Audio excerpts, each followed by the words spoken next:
ఏ తప్పు చేయకున్నా ఇప్పటికే సంవత్సరం పాటు విచారణ ఎదుర్కొన్నారని స్పీకర్ మరోసారి సస్పెన్షన్ విధిస్తారని అనుకోవడం లేదన్నారు రోజా. సభలో నిబంధనలకు విరుద్ధంగా వ్యవహరించారంటూ 2015 డిసెంబర్లో జరిగిన అసెంబ్లీ సమావేశాల్లో రోజాపై సస్పెన్షన్ విధించింది సభ. రోజాపై విధించిన ఈ సస్పెన్షన్ గడువు ముగిసింది. అయితే రోజా ఇచ్చిన వివరణపై సంతృప్తి చెందని ప్రివిలేజ్ కమిటీ ఆమెపై మరో ఏడాది పాటు వేటు వేయాలని అసెంబ్లీకి సిఫార్సు చేయాలని నిర్ణయించినట్టు తెలుస్తోంది.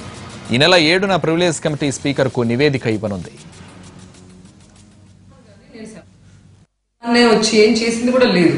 అక్కడ ఒక కాల్మనీ సెక్స్ ర్యాకెట్ లో విమెన్ ఇష్యూ మీద ఓవరాల్ పార్టీ ఒకే స్టాండ్ లో ఉన్నప్పుడు రోజమ్మను మాత్రం ఎందుకు 1 year సస్పెండ్ చేస్తున్నారని జగన్ గారు గట్టిగా నిలదీయటం కూడా జరిగింది.